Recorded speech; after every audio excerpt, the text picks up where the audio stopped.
যেমন আগুনের তৈরি শয়তান, এটা আল্লাহু আকবার শুনলে ভাগে। আগুনের তৈরি ইবলিস শয়তান, এটা লা হাওলা ওয়ালা কুওয়াতা, এটাকে মিসাইল ক্ষেপণাস্ত্রের চাইতেও ইবলিস বেশি ডরায়। আপনি যখন লা হাওলা ওয়ালা কুওয়াতা বলবেন, তখন সে শুধু 120 মাইল গতিতে আপনার কাছ থেকে ভেগে চলে যাবে, ঠিক কিনা বলেন? কিন্তু মানুষ যেটা শয়তানের তরিকায় সবক নিয়েছে, শয়তানের মুরিদ হয়েছে, শয়তানের এটা আনুগত্য করেছে, এই মাটির তৈরি মানুষ শয়তান থেকে বাঁচা কিন্তু এত সহজ না ভাই। এটা আল্লাহু আকবারও মানে না, লা হাওলা ওয়ালা কুওয়াতা বললেও ভাগে না, বরং আরো চেপে চেপে বসে, ঠিক কিনা বলেন? সমাজের এই মানুষগুলো যারা ইবলিসের পক্ষে কাজ করে, শয়তানের ফেভারে কাজ করে, এদেরকে আল্লাহ পাক কোরআনে বলেছেন শায়াতিন আল ইনসে, এগুলা মানুষ শয়তান, এগুলো মানুষ শয়তান। ইউহি বাদুহুম ইলা বাদিন যুখরাফাল কাউলে গুরুরা, এই মানুষ শয়তানেরা আগুনের তৈরি ইবলিস শয়তানের চাইতেও সমাজে সংসারে বেশি ক্ষতি করে, বেশি বিপর্যয় সৃষ্টি করে। তাহলে মানুষ শয়তান যারা, তারা ইবলিস যে মানুষের ঈমান স্বীকার করে, ঈমান স্বীকার করে, এই মানুষ শয়তানগুলো ইবলিসের পালা ঘুঘু পাখি, ইবলিসের পালন করা ঘুঘু পাখি। আমাদের ছোট্টকালে এই জনপদে, এই দেশে বহু রকমের পাখি ছিল নাকি? ঘুঘু ছিল, ডাহুক ছিল, এটা ছিল, এটা ছিল, বহু রকমের। এখন কিন্তু সবাই হয় মরে গেছে, না হিজরত করেছে, দুইটার একটা। বহু রকমের পশু ছিল, পশু। এখন কি সেগুলো আছে? বেশি খাইতে চাইলে অল্পের নাগালও পাওয়া যায় না, আমরা বেশি খাবো। এই জন্যে ধানের সাথে বিষ দিয়েছি, চাষের মধ্যে পয়জন বিষ মিশিয়েছি। ওই বেচারারা অজ্ঞ, কিছু বোঝে না, এগুলা খাইয়াটাই একদল মরেছে। আবার ফড়িং থেকে শুরু করে বহু পোকামাকড়, কীট পতঙ্গ, এগুলা মরেছে। আবার এই রাসায়নিক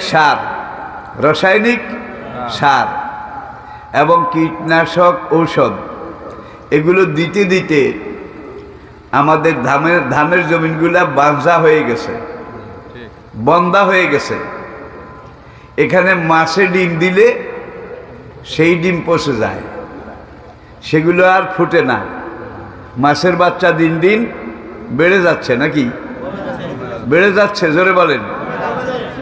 হ্যাঁ, একটা দিক স্বীকার করতেই হবে, সে আমাদের কালে এক কানি জমি, মানে 80 কড়া 120 ডিসিম, এই 80 কড়া জমিনে যদি 20 মণ ধান হইতো, এক কানিতে 20 মণ, বুড়াদের খুশি, আল্লাহ নিজের হাতে দিছে, গন্ডামণি হয়েছে, আল্লাহ নিজের হাতে দিছে, গন্ডামণি হয়েছে। এখন এই বুড়া বুড়ি পরামর্শ করে যে আমরা এখন এই ধান পেকেছে, ধান সিদ্ধ করছি, শুকাবে, কোন দিন চাল তৈরি হবে, তাহলে যেদিন নতুন ভাত খাবো এদিন একজন হুজুর দাওয়াত দেব। কি এখন তার হুজুর টুজুর লাগে না, এখন খতনা করতে ওস্তাও লাগে না, নিজেরা সব খালাস, ঠিক কিনা বলুন? এখন সেই এক কানি জমিতে, 80 কড়া জমিতে এক বছরে কত মণ ধান পাওয়া যায়? যদি দো ফসলি হয় 80 160 মণ, কি 160 মণ। আর 3 ফসলি হইলে তো আরো 80, এর সাথে যোগ হবে পাকিস্তান আমলে। আমি যখন আলেম ক্লাসে পড়ি, আলেম দাখিল পাস করেছি, 60-এর দশক তখনও শুরু হয়নি, গত শতাব্দীর। আলেম ক্লাসে ভর্তি হয়েছি। তখন আইয়ুব খান ছিল তখনকার পাকিস্তানের প্রেসিডেন্ট। আপনারা নাম জানেন অন্তত, ইতিহাস না জানলেও। আর পূর্ব পাকিস্তানে মোনায়েম খান, তিনি ছিলেন আইয়ুব খানের খাস খলিফা, খাস গভর্নর আর কি, গভর্নর। তো রায়পুর আলিয়া মাদ্রাসায় মোনায়েম খান এসেছে একবার, তখনকার পূর্ব পাকিস্তানের গভর্নর। আর আইয়ুব খানের সময় কিন্তু প্রথম পারিবারিক আইন, বার্থ কন্ট্রোল, এইটা পাকিস্তানে প্রথম চালু হয়েছিল। মোনায়েম খান পূর্ব পাকিস্তানের তখনকার গভর্নর বক্তৃতা করতে করতে এক পর্যায়ে বলল যে খাদ্যের দাম যেভাবে বাড়তেছে, এখন থেকে আগামী কয়েক বছর পরে সোনা দিয়াও দানা কিনতে পাওয়া যাবে না, সোনা দিয়াও দানা কিনতে পারা যাবে না। আপনারা সবাই জন্ম নিয়ন্ত্রণ, বার্থ কন্ট্রোল করেন, ভাই দূরে যাওয়ার দরকার নাই। আমাদের এই পাশে এশিয়ার আরেকটা দেশ, সর্ব উত্তরের চায়না, 1974-এ চীন সরকার প্রথম জন্ম নিয়ন্ত্রণ, বার্থ কন্ট্রোল করেছিল, বার্থ কন্ট্রোল, জন্ম নিয়ন্ত্রণ। সেটা করে তারা আইন করেছিল, চীনের জনসংখ্যা দিন দিন বেড়ে চলছে, এইভাবে যদি বাড়ে তাহলে রিজিকের অভাব হবে, অন্যের অভাব হবে। চীন সরকার তখন বলেছিল এখন থেকে কোনো পুরুষ বিয়ে করার পরে সন্তান নিতে পারবে না, সন্তান জন্ম দিতে পারবে না, কোনো নারী সন্তান গর্ভে নিতে পারবে না। এটা চলার পরে 2015 অনেক বছর মাঝখানে কিন্তু চীনের যখন আদমশুমারি হলো, তখন তারা দেখলো তাদের জনসংখ্যা আগে যা ছিল 1974-এ, তার চাইতে প্রায় 1/3, 3 ভাগের 1 ভাগ কমে গেছে। তারা চিন্তায় পড়ে গেল, চিন্তায় পড়ে কি করা যায়। 2015-তে তারা বলল প্রত্যেক বিবাহিত নারী পুরুষ তারা এখন থেকে 2টা সন্তান নিতে পারবে, 2টা, ছেলে হোক বা মেয়ে হোক। কেউ 2টাই যথেষ্ট, কেউ লেখে 1টি যথেষ্ট। এইটা করলো 2021-এ। তারা আবার হিসাব করলো, আদমশুমারি করার পরে দেখলো তাদের জনসংখ্যা একজনও বাড়ে নাই। এখন শূন্যের জায়গায় 2টা জন্ম দিতে পারবে, এই লাইসেন্স দিয়েও দেখে যে একজনও বাড়ে নাই। 2021-এ চীনা সরকার আবার বলল এখন থেকে চীনের যত নাগরিক আছে তাদের জন্য 1টা 2টা নয়, তারা যত ইচ্ছা সন্তান জন্ম দিতে পারবে। এরপরে আবার তারা করেছে অবিবাহিত তরুণ তরুণী নর নারী তারাও ইচ্ছা করলে মিলামিশা করে সন্তান জন্ম দিয়ে চীন গভর্নমেন্টের হাত শক্তিশালী করতে পারবে। অর্থাৎ জায়েজ না জায়েজ, যেইভাবে হোক আমাদের মানুষের দরকার, সংখ্যার দরকার। 2023, মাত্র 2 বছর কয়েক মাস। এখানে এসে যখন আবার তারা হিসাব করলো, হিসাব করার পরে দেখে যে আগের গণনায় যা ছিল যত ইচ্ছা জন্ম দাও, এই অনুমতি দেওয়ার পরেও জনসংখ্যা গড়ে একজনও বাড়ে নাই। বুড়া যেগুলো আসিল মরে গেছে। সেনাবাহিনী এটা সংখ্যা 6 আনা কমে গেছে 16 আনার মধ্যে, 6 আনা। কিভাবে কমছে? যারা আস্তে আস্তে বুড়া হয়েছে তারা টায়ার্ড হয়ে রিটায়ার করেছে। এখন নতুন প্রোডাকশন থাকলে তো লাইনে দাঁড়াবে নাকি, সেনাবাহিনী পুরা করবে। এখন ঘাটতি, এখন তাদের সামরিক সৈন্য সংখ্যা কমে গেছে। এখন তারা চিন্তা করছে কি করা যায়, কি করা উচিত। কয়েকবার তারা মন্ত্রী পরিষদের মিটিং ডেকেছে, ডাকার পরে তারা সিদ্ধান্ত নিছে এখন থেকে চীনে যেই নর নারী স্বামী স্ত্রী তারা সন্তান জন্ম দিতে পারবে, 2 বা তার বেশি সন্তানের জন্ম দিতে পারবে, সেই পরিবারের খাওয়া, পড়া, বাসস্থান, শিক্ষা, চিকিৎসা, মৌলিক 5টা প্রয়োজন, ফান্ডামেন্টাল হিউম্যান রাইট, এটা চীন সরকার বহন করবে। এবারে স্কলারশিপ দেওয়া শুরু করেছে, প্রোডাকশন বাড়াও, এইবার তোমাদেরকে স্কলারশিপ দিলাম। তাহলে ওই যে প্রোডাকশন বন্ধ করেছিল, এখন স্কলারশিপ ঘোষণা করেছে। এইটা হলো সহসেজদা। কি এটা হলো? সহসেজদা। আল্লাহ আল্লাহ বলো ভাই, ফিরে এলাম গোড়ায়, আমেরিকা, লাতিন আমেরিকা, সেই দিকে তাকান। নেট, ইন্টারনেটের যুগ। উইকিপিডিয়া সার্চ করেন, বর্তমান দুনিয়ার দিকে একবার একটু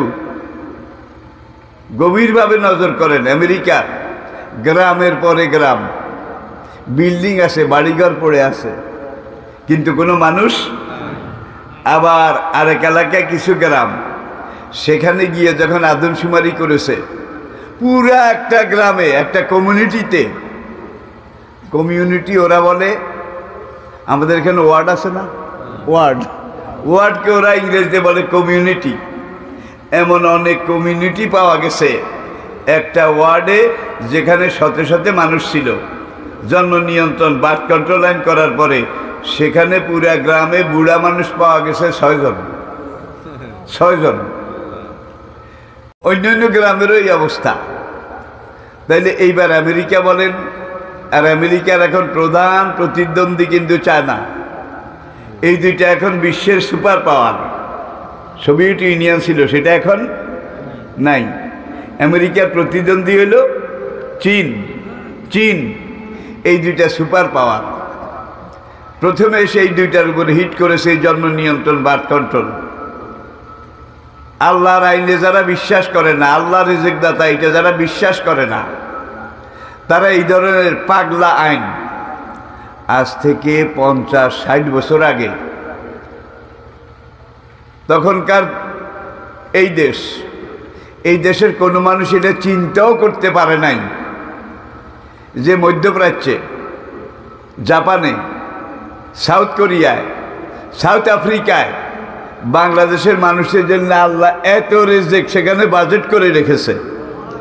60 বছর পরে এখন দেখা যায় এই দেশের মানুষ, আমাদের মোট 17 কোটি মানুষের মধ্যে 1,34,00,000 মানুষ বিদেশে। কিন্তু সেই সময় এরকম ছিল না। কোনো বাড়ির কোনো মানুষ যদি ঢাকা চাকরি করতো, ওর বাবা বিদেশে থাকে, তখন ঢাকা ছিল বিদেশ। কুমিল্লা চাকরি করলে বিদেশে থাকতো, এগুলারে তারা দেশ মনে করতো না। কিন্তু বিদেশে যে আল্লাহ এত রিজিক, আগামীতে এই দেশের মানুষ যখন বাড়বে, তাদের রিজিকের এত বন্দোবস্ত আল্লাহ করে রেখেছেন। এটা 60 বছর আগে কি বোঝা গেছিল? আচ্ছা, 60 বছর আগে শুরু যেটা করেছে, 1 কানি জমিতে 20 মণ ধান হইতো। 1 কানি জমিতে 80 কড়া, 80 কাঠা, বছরে 20 মণ। আর এখন সেই জমিনে কত মণ? 1 ফসল হইলে 80 মণ। 2 ফসলের কম তো জমিন আসলে খুব কম, 3 ফসলিও আছে। তাহলে মানুষ যেই হারে বাড়ছে, আল্লাহ বোধহয় রিজিক বাড়ায় নাই। জোরে বলেন। এই গেল এই একটা দিক। আরেকটা দিক হলো সোজা সাপটা হিসাব। আল্লাহর পরিকল্পনায় যারা বিশ্বাসী নয়, তারা মানুষের পরিকল্পনায় বিশ্বাসী। 60 বছর আগে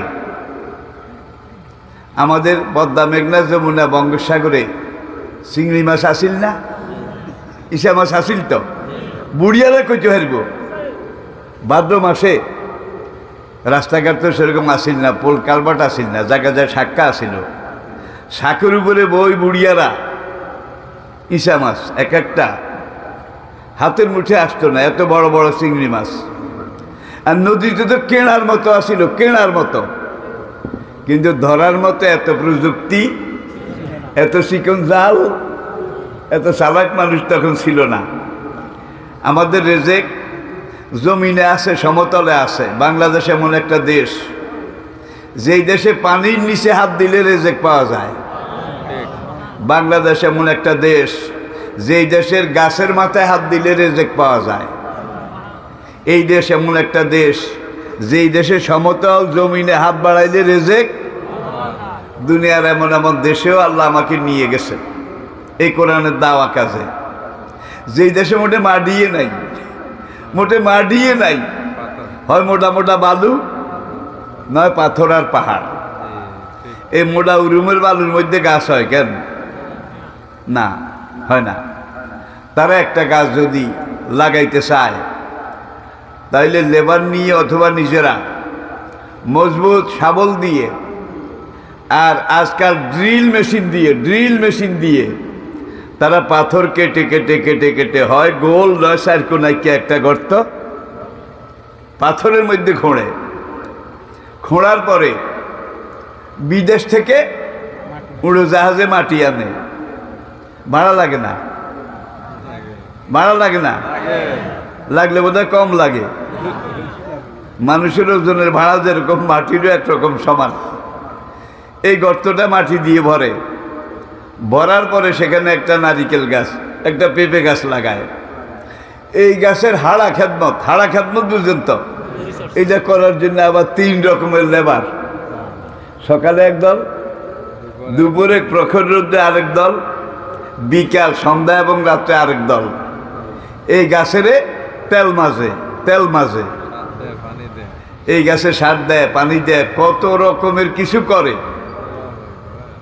গাছিকা কাইয়া মরা, যতে খাওয়ায়। কি মাথাও স্পষ্ট হয় না, মোটাও হয় না, তাজাও হয় না। পেঁপে গাছ লাগিয়েছে, লক্ষ লক্ষ টাকা খরচ করেছে। 2 বছর পরে দেখা যায় একটা গাছে একটা পেঁপে দিচ্ছে, 3 বেয়া। কেটে দেখে যে ভিতরে দানাও নাই, সারও নাই, খাওয়ার মতো কিছু নাই। কাহাত, দুর্ভিক্ষ। মাটির যেই খাদ্য, এটা দুর্ভিক্ষে সব মরা, প্রাণহীন, অস্তিত্বহীন, বরকতহীন। আর সুজলা সুফলা শস্য শ্যামলা এই সোনার বাংলাদেশ। আপনার গ্রামের এক বৃদ্ধা,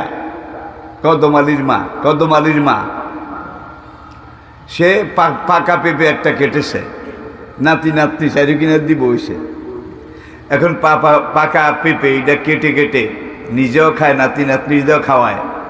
পেঁপে খাওয়া শেষ। এইবার পেঁপের খোসা বিচিগুলাকে এইভাবে ধরে এইভাবে নিয়ে উঠান থেকে এইভাবে ফেলে দিয়েছে। পেঁপে গাছ উঠে গেছে। কি নারিকেল এইভাবে মাটিতে ফেলে রাখছে, নারিকেল গাছ, সুপারি গাছ বোধহয় উঠে নাই, আম গাছ, জাম গাছ, অটো নিজে সেলফ সার্ভিস। এটা এই দেশ। আপনারা বিশ্বাস করেন এই দেশে কোনোদিন রেজেকের অভাব হইতে?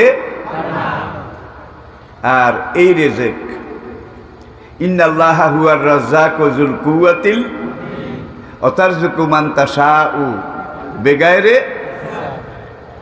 কুল মা ইনদাল্লাহি খায়রুম মিনাল লাহবি ওয়া মিনাত তিজারা আল্লাহু খায়রুর রাযিকিন ওয়া মা মিন দাব্বাতিন ফিল আরদি ইল্লা আলাল্লাহি রিজকুহা।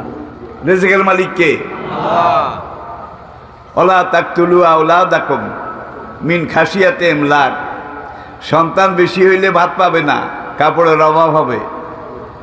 এই আশঙ্কায় তোমরা বার্থ কন্ট্রোল করিও না, বাচ্চাদের ভ্রূণ হত্যা করিও না। নাহানু নারযুকুহুম ওয়া ইয়াকুম।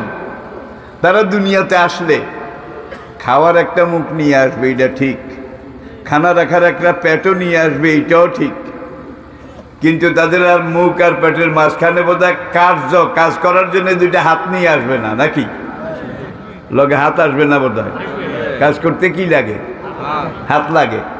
তাহলে আল্লাহ মুখও দিছে, সঙ্গে হাত পাও দিয়েছে।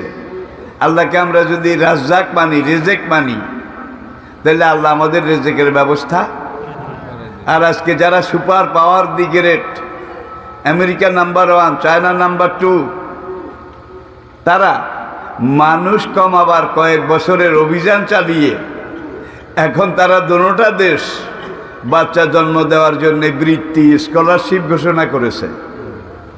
তারা কিন্তু মুসলমান নয়, তারা কিন্তু একটা স্কুল।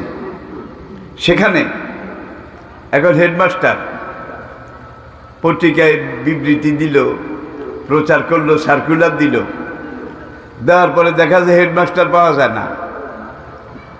কারণ ওই আগের বুড়া যারা ছিল তারা রিটায়ার করেছে, রিটায়ার। আর বার্থ কন্ট্রোলের বাঁশ ডলায় পিছন দিয়ে যারা আসবে তারা আসতে পারে নাই। প্রত্যেকটা অফিস বলেন, শিক্ষা প্রতিষ্ঠান বলেন, সেখানে আজকে একটা কাহাত, একটা দুর্ভিক্ষ, কর্মীর অভাব। আলহামদুলিল্লাহ, সেই দিক চিন্তা করলে আল্লাহ আমাদেরকে বেহেশতে রেখেছেন। এত উর্বর জমি, এত শক্তিশালী জমি দুনিয়ার কোনো দেশে আমি দেখি নাই। প্রিয় ভাইয়েরা, তাহলে আসুন, নাম্বার 2, এই কোরআন। যদি আপনি কোরআন অনুযায়ী চলতে চান, কোরআন অনুযায়ী বলতে চান, কোরআন অনুযায়ী চলা সবচেয়ে সহজ, কোরআন অনুযায়ী জীবন গঠন করা সবচাইতে সহজ। ওলাকাদ ইয়াসসারনাল কোরআন লিযিকরি ফাহাল মিন মুদ্দাকির। দেখেন, এমন এক কোরআন আমি মুসলমান জাতির জন্য দিয়েছি, যেই কোরআন পড়তে গেলে পড়া সহজ, নাকি মুখস্থ করতে গেলে মুখস্থ করা কঠিন, নাকি সহজ? ভাই, 6.5 বছরের বাচ্চা কেমনে 30 পারা কোরআনে হাফেজ হইল? কি রেকর্ড আছে না নাই? 7 বছরের বাচ্চা কি করে 30 পারা কোরআনে হাফেজ হয়ে গেল? কোরআনে আগেও তো আসমানি কিতাব ছিল না? ওয়াতাইনা দাউদা জাবুরা।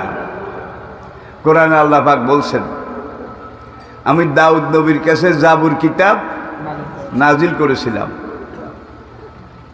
সুলাইমানের আব্বা দাউদ আলাইহিস সালাতু ওয়াস সালাম, সেই জাবুর কিতাবের আজকে কোনো হাফেজ বোধহয় আছে?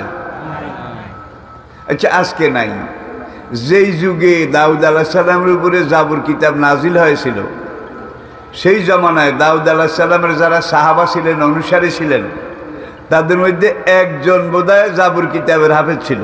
একজন, অন দ্য রেকর্ড।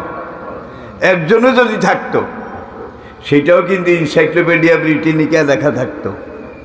কি হাজার হাজার বছর আগের কথা, এনসাইক্লোপিডিয়াতে লেখা নাই? আছে তো। সকল যুগেই কিন্তু একদল সত্য সন্ধানী, তারা সকল যুগে সকল দেশে ছিল। তবে সব বিবেক সবসময় একত্রে মরে যায় না। যদি বিবেকের মড়ক কলেরা শুরু হয়, 14 আনা মরে গেলেও 2 আনা অন্তত বিবেক থেকে যায়। এটি হলো প্রত্যেক জাতির মানুষের ইতিহাসের ধারাবাহিক নিয়ম। প্রিয় ভাইয়েরা, এরপরে আল্লাহ রাব্বুল আলামিন বনি ইসরাইলের উলুল আজম পয়গম্বর সাইয়েদনা মূসা আলাইহিস সালাতু ওয়াস সালাম, তার কাছে তাওরাত কিতাব নাজিল করলেন ইব্রানি ভাষায়, হিব্রু ভাষায়। আজকের দুনিয়াতে ওল্ড টেস্টামেন্ট নামে তাওরাত কিতাব আছে, কিন্তু তাওরাত কিতাবের যে হিব্রু ভাষা, এটা দুনিয়ার কোথাও নাই। হিব্রু ভাষার কোনো একটা সাহিত্য, কোনো একটা লিটারেচার, কোনো একটা ডিকশনারি আজকে দুনিয়ার কোনো দেশে, কোনো লাইব্রেরিতে খুঁজে পাওয়া যায় না। বর্তমান ইসরায়েল রাষ্ট্র, যারা খাঁটি ইহুদি, মুসা আলাইহিস সালামের খাঁটি উম্মত দাবি করে, সেই ইসরায়েল রাষ্ট্রে পর্যন্ত হিব্রু ভাষা কেউ জানে না। তাইলে জাবুরের ভাষাও ডেড ল্যাঙ্গুয়েজ, তাওরাতের ভাষাও ডেড ল্যাঙ্গুয়েজ, মৃত ভাষা, হারিয়ে গেছে। এরপরে আমাদের নবীজির 570 বছর আগে, আমাদের নবীর 570 বছর আগে আল্লাহ রাব্বুল আলামিন বনি ইসরাইলের আরেকজন পয়গাম্বর মরিয়মের বেটা ঈসা, কোরআনে যার নাম ঈসা ইবনে মরিয়ম, তার কাছে ইনজিল কিতাব নাজিল করলেন সুরিয়ানি ভাষায়। সুরিয়ানি ভাষাও আজকে দুনিয়ার কোথাও আছে বোধহয়, সুরিয়ানি ভাষাটা যদি থাকতো তাহলে আমরা বুঝতাম এটা দাউদ আলাইহিস সালামের জাবুর, এটা মুসা আলাইহিস সালামের তাওরাত, এটা ঈসা আলাইহিস সালামের ইনজিল। এই তিনটা ভাষার একটা ভাষাও নাই। এখন তাওরাত, জাবুর, ইনজিল নামে আছে, বাংলায় আছে, ইংরেজিতে আছে, জার্মান ভাষায় আছে, ল্যাটিন ভাষায় আছে, ফ্রান্সের ভাষায় আছে, কিন্তু আসল ভাষা দুনিয়ার কোথাও নাই। তাহলে এখন এগুলো আসল না নকল? মাপেন কি দিয়া? বিলাতে 80 দশকের মাঝামাঝি হবে, 1986 হবে। একবার আমি লন্ডনে ব্রিটিশ মিউজিয়াম দেখতে গেলাম। British museum, the richest museum of the world, দুনিয়ার সবচেয়ে ধনী সমৃদ্ধ জাদুঘর ব্রিটিশ মিউজিয়াম। বিশ্বাস করেন বাংলাদেশের, তারা তো পুরা পৃথিবীতে রাজত্ব করেছে, পুরা পৃথিবীতে। এই দেশে বোধহয় করে নাই। কোন দেশে করে নাই একটা দেখান? বিশ্বব্যাপী তারা 200 বছরের বেশি একচাটিয়া। বাংলাদেশের 200 বছর আগের মা বোনেরা চালের গুঁড়ি দিয়ে যে পিঠা বানাইতো, সেই পিঠা বানাইলে বেলুন, এটা ব্রিটিশ মিউজিয়ামে আছে। কাঠের পিঁড়ির মধ্যে যে পিঠা বেলতো, এই পিঁড়ি ব্রিটিশ মিউজিয়ামে আছে। সে আমাদের ছোট্টকালে ব্রিটিশ আমলে যখন মা বোনেরা চুলা থেকে পাতিল নামাইতো, সুপারি গাছের হাইলার খোল, কি নাম, কি হাইলার খোল, সেগুলো ব্রিটিশ মিউজিয়ামে আছে। দই নাই, মাঝে নাই, ঠিক যেইভাবে কালি টালিওয়ালা অরিজিনাল যেভাবে নিয়েছে সেইভাবে। এরপরে পাতিল, পানি উবলায় পড়লে এখান দিয়ে যখন পাতিলে ফেনা টানা লাগতো, এটাকে মুছতো এক ধরনের পুরান তেনা, নুড়ির তেনা বলতো, নুড়ির তেনা। আল্লাহর হুকুম নুড়ির তেনাও আছে। মানে ইতিহাস, মিশরের মহিলারা তারা যে রান্না করত, তাদের রান্না করার হাঁড়ি পাতিল এগুলোও সেখানে আছে। আবার ভারতের কোহিনূর মণি, সেটাও বিলাতে ব্রিটিশ মিউজিয়ামে আছে। তো আমি মিউজিয়ামে ঢুকলাম টিকিট করার পরে। একটা মেয়ে অক্সফোর্ড ইউনিভার্সিটিতে ডিগ্রি ক্লাসে পড়ে, সে এসে আমাকে হাত বাড়িয়ে বলল, welcome to you, what is your name? I am Lutfur Rahman. What is your identification? আমি বললাম, I am a tourist, also I am a religious teacher. Religious teacher. সে মোস্ট ওয়েলকাম করে বলল, আমি তোমার গাইড সরকারের পক্ষ থেকে। ওইসব দেশে এখনো যদি আপনি যান, একবার যদি যাওয়ার ভিসা পান, সেই দেশে ঢুকতে পারেন, তো আপনার যতদিন খানা টানার ব্যবস্থা, চাকরির ব্যবস্থা না হবে, ততদিন আপনি কিন্তু ব্রিটিশ সরকারের রাজকীয় মেহমান। চাকরি না হইলে ব্রিটিশ সরকার আপনাকে খানা দেবে। যেগুলো আসলে ইসলামের আদর্শ ছিল। এখন আমাকে বলল, what do you want to see in this museum? যে ব্রিটিশ মিউজিয়ামে তো শেষ নাই, দিনের পর দিন না, মাসের পর মাস দেখলেও শেষ করা যাবে না। তুমি আমাকে বলো, এই নির্ধারিত কয়েক ঘন্টায় তুমি কি দেখতে চাও? What do you want to see in this museum? আমার dear Sheena, I wish to see the holy scripture of the Moses, Daud and Jishu. দাউদ, মুসা এবং যিশু খ্রিস্ট, তাদের কাছে যেই তাওরাত, জবুর, ইনজিল নাজিল হয়েছিল, যেই ভাষায় নাজিল হয়েছে সেই ভাষার আসল তাওরাত, আসল জবুর, আসল ইনজিল তোমাদের এখানে আছে কিনা, থাকলে আমি সেটা দেখতে চাই। মেয়েটার নাম ছিল শিনা, শিনা, SHINA, শিনা।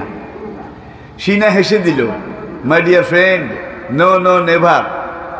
আমাদের এখানে তাওরাত আছে, জবুর আছে, ইনজিল আছে, বেদ আছে, গীতা আছে, উপনিষদ আছে, ত্রিপিটক আছে, সব অতীতের ধর্মগ্রন্থ সব আছে, but those are not original, but all are translation, translation and translation. আমাদের এখানে তাওরাত আছে, জবুর আছে, ইনজিল আছে, বেদ আছে, গীতা আছে, উপনিষদ আছে, অতীতের সব ধর্মগ্রন্থ আছে, কিন্তু আসল যেই ভাষায় এগুলা ছিল সেই ভাষায় নাই। এগুলো কোন ভাষায় আছে? All are translation, translation and translation. সবগুলা অনুবাদ, অনুবাদ, নকল, নকলের নকল, তার নকল, তৈশ্য নকল। কি নকল? নকলের নকল, তার নকল, তৈশ্য নকল। আমি বললাম, my dear Sheena, why you used word translation 3 times? তুমি ট্রান্সলেশন, ট্রান্সলেশন, ট্রান্সলেশন 3 বার বললা কেন? শিনা হেসে বলে যে আমি চেয়েছি তোমাকে বুঝাবো, এখানে তাওরাত আছে, জবুর আছে, ইনজিল আছে, আছে ঠিক, কিন্তু যেগুলো আছে এগুলা নকল, নকলের নকল, তার নকল, তৈশ্য নকল। বুঝলেন? অনুবাদ, অনুবাদের অনুবাদ, তার অনুবাদ, আসল তো নাই, আসল আসল থেকে অনুবাদও নাই। ছায়া, ছায়া, ছায়া, তার ছায়া, তার ছায়া, আসলের কোনো দেখা আছে? বললাম, I want to see that's old book. সে আমাকে দেখাইলো তাওরাত, জবুর, ইনজিল, বেদ, গীতা, উপনিষদ। দেখো এটা তাওরাত, কিন্তু আমি একজন খ্রিস্টান, এটা হলো ইহুদি ধর্মগ্রন্থ, যেই ভাষায় নাজিল হয়েছে সেই ভাষা আমাদের এখানেও নাই, দুনিয়ার অন্য কোথাও। শুরুতে আমি যেটা বলছিলাম আর কি, দেখো এটা এই ভাষায়, এটা এই ভাষায়। এটার বর্তমান বিশ্বের নাম হইল ওল্ড টেস্টামেন্ট, ওল্ড, পুরাতন নিয়ম। এরপর সে দেখালো দিস ইজ বাইবেল, উপরে লেখা দ্য হোলি বাইবেল, সেইটা খুলে দেখালো this is English Bible, this is Latin, this is France, this is Bengali. কিন্তু আমি বললাম আসলটা? নো নো, আসল বলতে কিছু নাই, যা আছে এই। দুনিয়ার কোথাও যদি আসলটা পাওয়া যেত, আমাদের এখানে সবাই আগে পাওয়া যেত, কিন্তু এত রিচ কালেকশন দুনিয়ার অন্য কোনো মিউজিয়ামে নাই। আমি নিজে একজন খ্রিস্টান, আমি এই তোমাকে দেখাই, এই যে এইটা অমুক দেশের এত সালের সংস্করণ ছাপা, আর এইটাও সেই একই বই, নিউ টেস্টামেন্ট। দেখে এইটা ওই সময় ছাপা এত সালের, দোনোটাই নিউ টেস্টামেন্ট, দোনোটাই ইনজিল, কিন্তু দেখো পৃষ্ঠা মিলে দেখো একটার সাথে একটার কোনো সম্পর্ক নাই। কোরআন এই কথাটাই বলেছে, ইউহাররিফু নাহু হাররাফা, ইউহাররিফু তাহরিফান মুহাররাফান। কিছু কথা ঢুকেছে, কিছু কথা বাইর করে আনছে, সংযোজন, বিয়োজন, প্লাস করেছে, মাইনাস করেছে, এই প্লাস মাইনাস করতে করতে আসলটা হারিয়ে গেছে। এরপরে আল্লাহ রাব্বুল আলামিন ইন্না আনজালনাহু কুরআনান আরাবিয়্যান লাআল্লাকুম তাকিলুন। আমি আল্লাহ সর্বশেষ ধর্মগ্রন্থ, কিয়ামত পর্যন্ত আর ধর্মগ্রন্থ আসবে না, কিয়ামত পর্যন্ত আর নবী আসবেন না। শেষ নবী, আখেরি নবী মুহাম্মদ সাল্লাল্লাহু আলাইহি সাল্লামের উপরে আমি এই কোরআন নাজিল করেছি, বিলিসানিন আরাবিয়্যিন, স্বচ্ছ, প্রাঞ্জল, ঝরঝরে মিষ্টি আরবি ভাষায়। আবার সূরা ইউসুফে বলছে, ইন্না আনজালনাহু কুরআনান আরাবিয়্যান লাআল্লাকুম তাকিলুন। এই কোরআন আমি আরবি ভাষায় নাজিল করেছি। প্রিয় ভাইয়েরা, আজকে কোরআনে। কম্পিউটার যখন আবিষ্কার হলো, কম্পিউটার বিজ্ঞান আধুনিক বিজ্ঞানের সবচেয়ে বড় আবিষ্কার। কম্পিউটারের চেয়ে বড় কিছু এখনো আবিষ্কার হয়নি। আপনারা শুনলে আনন্দিত হবেন, মানুষের বানানো কম্পিউটার বিজ্ঞান আজকে কোরআনের কাছে সারেন্ডার করেছে, কোরআনের কাছে আত্মসমর্পণ করেছে। আমরা কোন ঘোড়ার ডিম কম্পিউটার বানাইলাম। দেখা যায় মুসলমানের কোরআন কম্পিউটারের বাবা।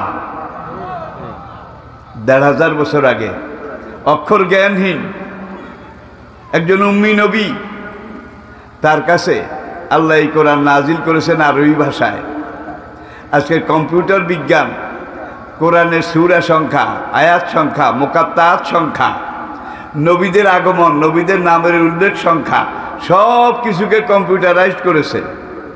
কম্পিউটারাইজ করার পরে দেখা যায় সবগুলা লাইন, সবগুলা চ্যানেল 19 দিয়ে ভাগ করেছে, মিলে গেছে সবগুলা। একটা উদাহরণ, কোরআনে বিভিন্ন নবীর কথা আছে না? এক জায়গায় না, বিভিন্ন জায়গায়, অনেক জায়গায় অনেকভাবে। এইভাবে লূত নবীর কথাও আছে। ওয়াইলা মাদিয়ানা আখাহুম শুআয়বা, ওয়াইলা সামুদা আখাহুম সালেহা, ওয়াইলা আদিম আখাহুম হুদা। তাহলে এইভাবে বলেছে লূত একমাত্র নবী যার প্রসঙ্গ কোরআনে আল্লাহ 13 বার উল্লেখ করেছেন। লূত নবীর কথা 13 জায়গায়, 13 জায়গায়, 13 জায়গার 12 জায়গায় ফি কওমি লূত, মিন কওমি লূত, ইল্লা কওমা লূত, ইলা কওমে লূত। যেখানে কম সেখানে লূত, যেখানে লূত সেখানে কম। মনে হয় যেন একটা আরেকটার জন্যে ফরজে আইন। কিন্তু অন্য নবী রাসূলের ব্যাপারে কিন্তু আল্লাহ এই ধরনের নিয়ম নীতি ব্যবহার করেননি।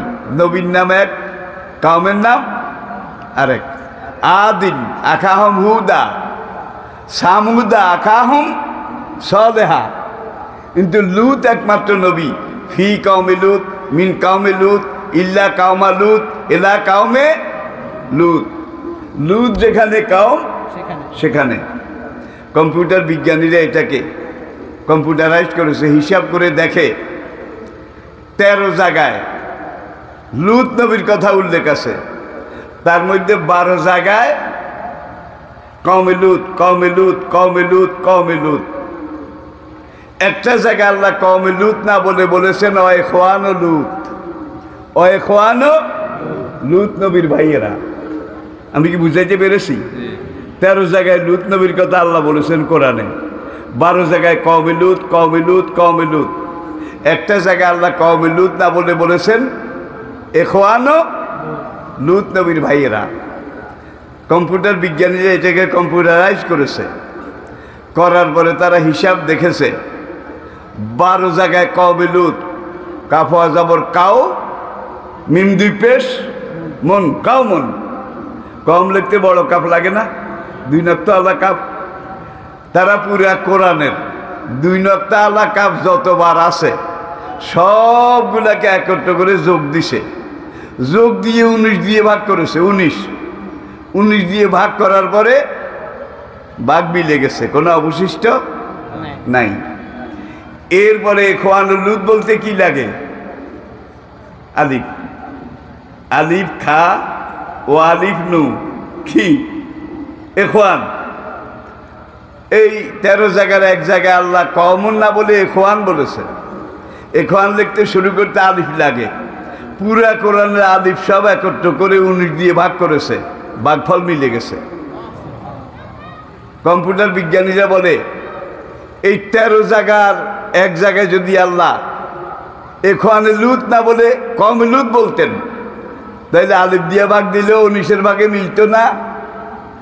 2 নক্তা আলা কাফের ভাগে 19-এর ভাগে মিলত না। আল্লাহু আকবার, আল্লাহু আকবার।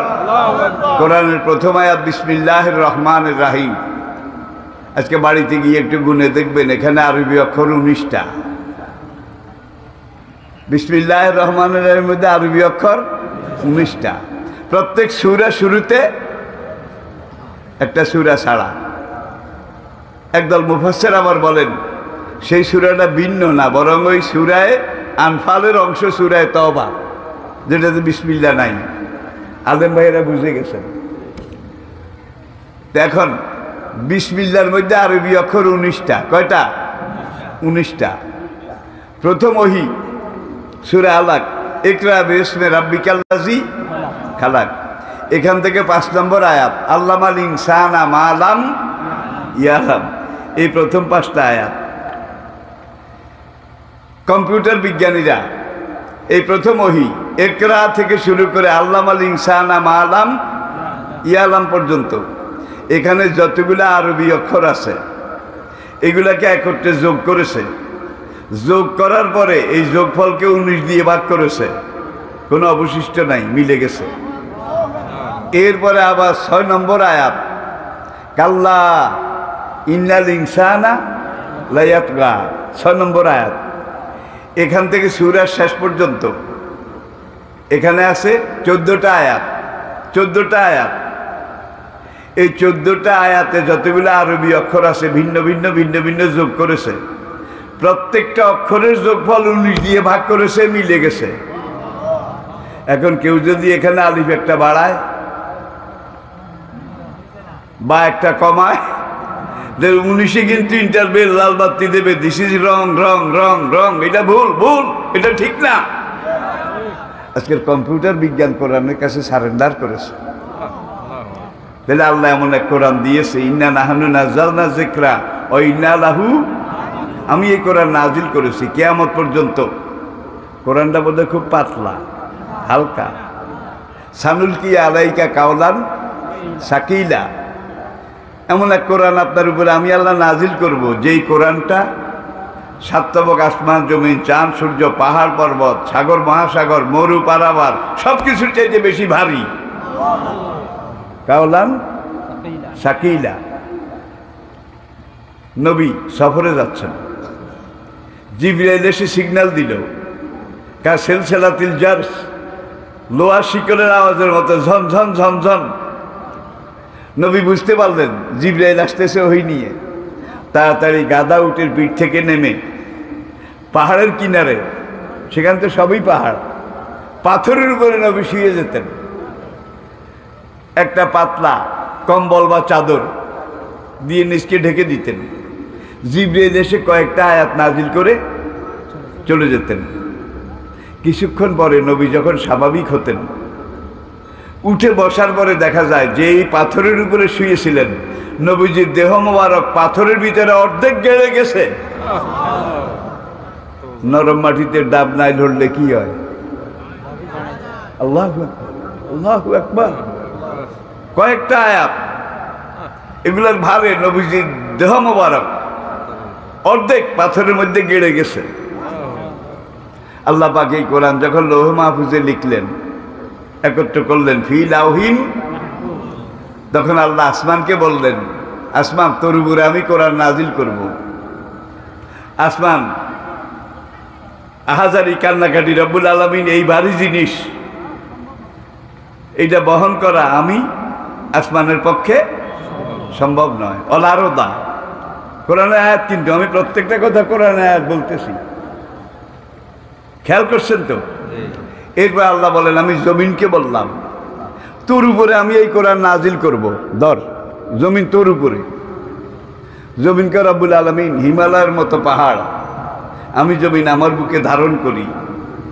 আটলান্টিকের মতো মহাসাগর, প্রশান্ত মহাসাগর, সাহারার মতো মরুভূমি, এগুলো আমি আমার বুকে লালন করি। কিন্তু তোমার কোরআনকে বহন করার ক্ষমতা আমি জমিনের নাই। আল্লাহ রাস্তে মাফ চাই, জমিনও মাফ চাইল, নিল না। অল জেবাল, আল্লাহ পাহাড়কে বললেন তোর উপরে আমি এই শেষ কিতাব কোরআন নাজিল করব। লারাইতাহু খাশিয়াম মুতাসাদ্দিআম, পাহাড় কান্দে, কানতে কানতে পাহাড় গলা শুরু করলো মোমের মতো, যে রব্বুল আলামিন এই কোরআন বহন করার ক্ষমতা আমার। তাহলে আসমানও সাহস করলো না, জমিনও, পাহাড়ও। ও হামালাহাল ইনসান, আলমে আরওয়াতে, রুহের জগতে মানুষের রুহ সেখানে গিয়ে আল্লাহ পাক আরশের সামনে যায় রব্বুল আলামিন আমার মাথায় দাও, আমার মাথায় দাও। আল্লাহকে পাগলের মাথা খারাপ হয়েছে। আমার সৃষ্টির মধ্যে সবচেয়ে দুর্বল সৃষ্টি মানুষ।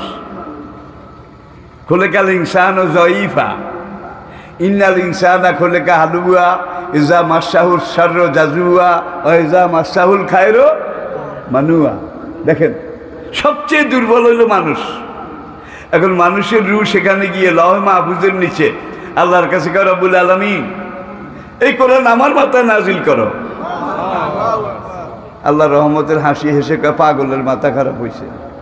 তুই দেখলি আসমান নিল না, জমিন নিল না, পাহাড় ও হামালাহাল ইনসান, আর তুই এই দুর্বল সবচেয়ে তুই কাজ করার মাথায় লবি? এটা কি সম্ভব? রব্বুল আলামিন তুমি না বলেছ কিয়ামত পর্যন্ত তোমার সবচেয়ে বড় নেয়ামত এই কোরআন, আর আমি মানুষকে বলেছ আমি সবচেয়ে ভালো আশরাফুল মাখলুকাত, শুরুতে বলেছি শ্রেষ্ঠ সৃষ্টি, তাহলে তোমার শ্রেষ্ঠ নেয়ামত কোরআন। আমি আশরাফুল মাখলুকাত, মানুষ এটাকে মাথায় নেব, ধারণ করব, বংশ পরম্পরা এটাকে কিয়ামত পর্যন্ত নিয়ে যাব, আমার মাথায় দাও। আল্লাহ কয় না তুই পারবি না, তোর সেই শক্তি নাই। কয় না, যদি কোরআন আমার মাথায় না দাও তাহলে আশরাফুল মাখলুকাত যে উপাধি আমাকে দিয়েছে এটা উড্র করো। আল্লাহকে আমি সেটা একবার দেই, সেটা উড্র করি না। এইবার কয় তৈলে দাও। মানুষের রূহ তো দুর্বল, বুঝে না, পারবে না, না পারবে, কিন্তু কোরআনের মহব্বতের ঠেলায় কয় আমার মাথায় দাও। ঠিক কিনা বলেন? কিন্তু মালিক তো জানে পাহাড় আসমান জমিন নিল না, এর উপরে যদি নাজিল করি এ তো রাস্তার উপরে হালুয়া ভর্তা হয়ে যাবে। আল্লাহ দেয় না। এইবার মানুষের রূহ সেখানে কান্নাকাটি শুরু করেছে, রোনাজারি শুরু করেছে।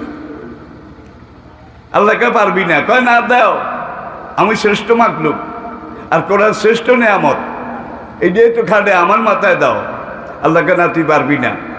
মানুষের রূহ সেখানে শুইছে, শুইয়া গড়ায় আর কান্দে, আমি আশরাফুল মাখলুকাত আর আমার উপরে কোরআন দিল না, তাহলে আমি আশরাফুল মাখলুকাত হয়ে কি লাভ? মানুষের রূহ এমন রোনাজারি বিলাপ কান্না শুরু করেছে, আল্লাহর রহমতের দরিয়ায় জোয়ার এসে গেছে। মানুষের রূহ যখন, আপনার রূহ আসিল, আমার রূহ আসিল নাকি? এই কথা কর না, তো মনে হয় না, আপনার মনের খেতাও কি দেয় না। হামালাহাল ইনসান, কিয়ামত পর্যন্ত সব মানুষের রূহ সেখানে গড়াগড়ি করে কান্দে আর কা আমার মাথায় দাও। এখন বনি আদমের এই কান্নাকাটি হাজারি রোনাজারি দেখে আল্লাহর রহমতের দরিয়া জোয়ার আসছে। আল্লাহ কাহারে গায়ে শক্তি নেই 100 ডাক, আর নিতে চায় কোটি মন, ও তো পারবে না। এখন এই যে কান্দে, দাও দাও আমার মাথায় দাও। আল্লাহকে ওই ওঠ, খাড়া, কান্দিস না, খাড়া। খাড়াইছে, খাড়ানোর পরে আল্লাহ দাও, ধর মাথা তুল। এইবার মানুষ শুরু দাঁড়ায়, এক দাও আমার মাথায় দাও, মাথা লাগা, এই তো লাগাইছি, ভালো করে ধর, কিয়ামত পর্যন্ত ধরে রাখতে হবে। দৈচ্ছুত নেই, কয় দৈচ্ছি। এইবার কিয়ামতের দিকে, হাসরের দিকে কোরআন মাথায় করে আট। এখন মানুষ কি খুশি এইভাবে আঁটে, কোরআন তার মাথায়। ওয়াইন্না লাহু লাহাফিজুন, কিয়ামত পর্যন্ত তুই শুধু মাথা লাগাই রাখবি, কোরআনের সব ভাব আমি আল্লাহ আমার হাতে রাখবো, আমার হাতে রাখবো, আমার হাতে রাখবো। যারা মাথা লাগাবি তারাই বেহেশতি, যারা মাথা লাগাইবি তারাই বেহেশতি। ছোট্ট একটা উদাহরণ দিয়ে শেষ করছি। আপনার কাঁঠাল গাছ নাই, কাঁঠাল গাছ নাই, কাঁঠালের মৌসুম। বাচ্চা একটা আছে, 3.5 বছর বয়স, বাঙ্গা বাঙ্গা কথা কয়, সুন্দর মিষ্টি মিষ্টি কথা কয়। কাঁঠালের মৌসুম, আপনি বাজারের দিকে যান, সারা জীবনের কামাই এই ছেলে একটা, হেও কত তাবিজ তোমার, কত দোয়া কালাম। এই ছেলের জন্য আদর কিরকম নিজেই বুঝেন। এখন আপনি বাজারের দিকে যান, সে বলে আব্বু গত বাজার ওই করে কাঁঠাল ছিল, কাঁঠাল বাবরে কোয়া দিছে, কি স্বাদ। আব্বু বাজারে গেলে আমার জন্য একটা কাঁঠাল আনিও। এখন আপনি বাজারের দিকে হেঁটে হেঁটে যান, কিন্তু কতক্ষণ পরে কাঁঠালের কথা মনে করেন। আমার জাদু, আমার জীবনের সবচেয়ে আদরের ধন, সেই কাঁঠালের কথা কইছে। অন্য সদাই যা আনি না আনি বা না আনি, আজকে কিন্তু কাঁঠাল আনা লাগবে। বাজারে গেছেন, এইবার ডাল চাল আটা ময়দা সুজি তেল আগর মাগর কারজান চাগে সব সদাই একটা ব্যাগে লইছেন, বড় বস্তা। সদার ওজন হয়েছে 30 কেজি। কাঁঠালের টাকা কিন্তু আলাদা করে আরেক পকেটও রাখছেন। এইবার কাঁঠালের দোকানে গেছেন, ভালো একটা কাঁঠাল, রয়্যাল সাইজ, কিং সাইজ, এটা দেখে এটা কিনলেন। সদার ব্যাগের ওজন হলে 30 কেজি, আর কাঁঠাল এটা একলাই 30 কেজি। কদ্দুর এসে 1.5 মণ, 1.5 মণ। এইটারও ব্যাগে ঢুকাইছেন, ব্যাগের মুখ বেঁধেছেন। এইবার উঠে না। দোকানদারকে, ভাই ভাই আমার বস্তাটা একটু, দোকানদার উঠে দিছে। ভাই এই বয়সে জোয়ান কালে আপনি নিছেন ভিন্ন কথা, এখন এই আধা বুড়া কালে আল্লাহ এমন এক খোলা দিছে, পোলা আজকে আমাদের মাথা যেই হোজা উঠেছে। বাজার থেকে যখন বাইরে হয়েছেন, এখন বুকের মধ্যে আওয়াজ শোনা যায়, প্রত্যেকটা নিঃশ্বাসে কো কো আওয়াজ শোনা যায়। আহারে খাইছে দারুণ কাঁঠালে। এইভাবে তো বাজার করি, মাথায় করে নিয়ে যাই, কিন্তু কোনোদিন বুকে কো কো করে নাই। আজকে কাঁঠালে বাজারের গাড়টি ডবল ওজন করেছে। ওজন কেন হয়েছে? ওই আমার সোনার ছেলে কাব্বু আমার জন্য এত বড় একটা কাঁঠাল আনিও। যখন মনে করছে বাচ্চার কথা, এখানে ক্যামেরায় বাচ্চাটা দেখা গেছে, এখানে একটা ক্যামেরা আছে, সেই বোর কথা মনে করেন, মনে করলে বউ দেয়া যাইব। সত্য নাকি মিথ্যা? এখন যখন এই বাচ্চারে খুশি করার জন্য আজকে এই কষ্ট, এমন সন্তান বাৎসল্য আপনাকে আল্লাহ দিয়েছে, বাচ্চার কথা মনে উঠছে, বুকের খুব ভালো হয়ে গেছে। এইবার আপনি বাড়ির দিকে যান, খুব কষ্ট, খুব কষ্ট। বাচ্চাও কিন্তু ঘরে বসে নাই, সমবয়সী 1-2জনকে দাওয়াত দিছে, কয় আব্দুল আব্দুল চল। কয় কি? আমার আব্বুরে কাঁঠাল আনতে কইছি, চল আমরা বাড়ির সামনে যাইয়া অপেক্ষা করি, পাহারা দিই। আব্বু কোন সময় কাঁঠাল নিয়ে আসে। এখন বন্ধু 1-2জন লই বাড়ির সামনে যাইয়া খাড়াইছে। কত মানুষ বাজারে আসা যাওয়া করে, কয় দেখতো ওইটা আব্বু আব্বু কিনা? কয় না, এটা আব্বু না। এইবার আরেকজন দেখছে, কয় দেখতো আব্দুল, এটা আমার আব্বু কিনা? কহ তোর আব্বুর মতো লাগে। করাক আরেকটু দেখি ভালো করে। দেখে যখন সে 100 ভাগ কনফার্ম হয়েছে আব্বু, এখন আর জায়গায় দাঁড়াইয়া নাই। ওই আব্বু আসে, দে দৌড়। এখন আব্বুর দিকে দৌড় দিছে, খেতে রাইলি দি, কদ্দুর যায় আর পড়ে, কদ্দুর যায় আর পড়ে, গড়াগড়ি দিয়ে আবার উঠে আবার দৌড়ে। আপনার নজর পড়েছে, সোনার ছেলে তো দৌড় দেয় আর পড়ে, দৌড়ে আর পড়ে। এবার আপনিও দৌড় দেওয়া শুরু করছেন ছেলের দিকে। আপনি দৌড় দেন কেন বলা লাগবে, তাইলে ছেলের কষ্ট কিছু কমবে, রাস্তা কিছু কমবে, এই জন্য আপনিও দৌড় দেন। এইবার এক করে ছেলের সামনাসামনি, কাব্বু আমার কাঁঠাল আনছো? কহ। কয় কই? কয় তো বস্তার ভিতরে। কা আমার মাথায় দাও। এবার বুঝলেন ভালো করে, এই কাঁঠাল 1.5 মণ সে যে নিতে পারবে না, এটা সে বোঝে না, কিন্তু আপনি বুঝেন, ঠিক কিনা বলেন? আব্বু তুই তো আমার সব, তুই আমার আশা ভরসা, তুই ভাঙবি, তুই খাবি, তুই বিলাবি, বাড়ির দিকে চল। এই তো আমি কাঁঠাল মাথায় লইছি। কয় না, আমার কাঁঠাল আমার মাথায় দাও। কয় না রে বাবা, তুই পারবি না। আমি বাড়িতেও যাব না, কাঁঠালও খাবো না, আমি এই কাঁঠাল খাওয়া খাওয়ার মধ্যে নাই। কইছি আমার কাঁঠাল আমার মাথায় দাও। যখন দিলা না, আমি আর বাড়িতে যাব না। কিন্তু সে যে পারবে না এটা বোঝে না, কাঁঠালের মহব্বতের ঠেলায় কয় দাও দাও। আপনি একটু আগায় গেছেন, পিছনের দিকে কান্দার আওয়াজ শোনা যায়, ক্ষেতের আইলের মধ্যে শুইছে, গড়ায় আর কান্দে। বাড়িতেও যাব না, কাঁঠালও খাবো না। বলছি আমার কাঁঠাল আমার মাথায় দাও, তুমি যখন দিলা না, আমি আর বাড়িতে যাব না। আপনার এখানে আবার স্নেহ সমুদ্র উদ্বেলিত হলো, ঢেউ ছুটল। হ্যাঁ রে, তোর মনে তোর মুখে হাসি ফুটাবার জন্য এই বুড়া বয়সে 1.5 মণ মাথাত করিয়ে আনলাম, কত কৌকো করলু মুখ, কত কোথার কোথাইলাম, তোর চেহারা মনে পড়ছে, ব্যথা ভালো হয়ে গেছে, এইভাবে আসছি। আর এখন তুই রাস্তার গড়াগড়ি দেশ, আমি বাবা এটা সহ্য করতে পারি না। আপনার এখানে স্নেহ সমুদ্র উদ্বলিত হলো। এবার এই বস্তা মতে আবার ছেলের কাছে ফিরিয়ে আসেন, কে রে আব্বু উঠ উঠ উঠ, না এবার আরো তেজ দেখান, যাবো না। এবার আপনি কেন উঠ বাবা, ধর তোর মাথায় দেব, তোর কাঁঠাল তুই বাড়ি নিবি, উঠ। তাড়াতাড়ি উঠছে, ধর বস্তা মাথায় লো, দাও। চোখে পানি আবার আসে, চোখে পানি আবার হাসে, ধরল। এইবার আপনি অনেক কষ্ট করে 2 হাতে এই মাথা থেকে বস্তা নামাইছেন, নামাইয়া 2 হাতে এইভাবে ধরেছেন। বাচ্চা তো দূরা, ধর মাথায় লো, খাড়াইছে, আবু দাও দাও, শক্তই খাড়া, খাড়াইছি, হাত উপরের দিকে উঠেছে। এইবার বাবা এখানে বস্তা লাগাইছে, লাগাইয়া হাত উঠা, ধর, ধরছি, বস্তা ধরছুত নি, ধরছি, কেউ বাড়ির দিকে যা। এইবার সে এবার আসে, কারণ সে সাকসেসফুল, কাঁঠাল মাথায় নিছে, কি খুশি বাইরের দিকে যায়। আর আপনি পাশে পাশে এইভাবে আনলেন। ইমানদারি কর, সব বার কার হাতে? কার হাতে? আল্লাহু আকবার। ওয়াইন্না লাহু লাহাফিজুন, খোলেকাল ইনসানু দাঈফা। আপনি ওই ছোট বাচ্চার মতো দুর্বল, কোরআনের মহব্বতে কোরআন মাথায় লইছেন, কিন্তু এটা যে আপনি পারবেন না আপনার মালিক জানে। এই জন্য কিয়ামত পর্যন্ত দল ল ওই হোলাইকার মতো মাথা লাগাইছে, পারবি? এই তো পারি। কিয়ামত পর্যন্ত এই কোরআন আমার হাতে থাকলো।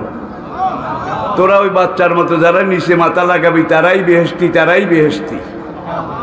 তাইলে কোরআনের পিছে আমরা লাগবো, বাচ্চাদেরকে কোরআন শিখাবো, হাফেজ বানাবেন, নুরানিতে পড়াবেন, কোরআন শিক্ষা দিয়ে তারপর অন্য লাইনে যাবেন। রাজি আছেন? এই মাহফিলটাকে আল্লাহ কবুল করুন। কেউ কি আমার উপরে রাগ করেছেন? আমি এতক্ষণ কথা বলার ছিলাম না, তারপরেও 1.5 ঘন্টার মতো হয়ে গেছে। কোরআনের কথা শুরু আছে কিন্তু শেষ নাই।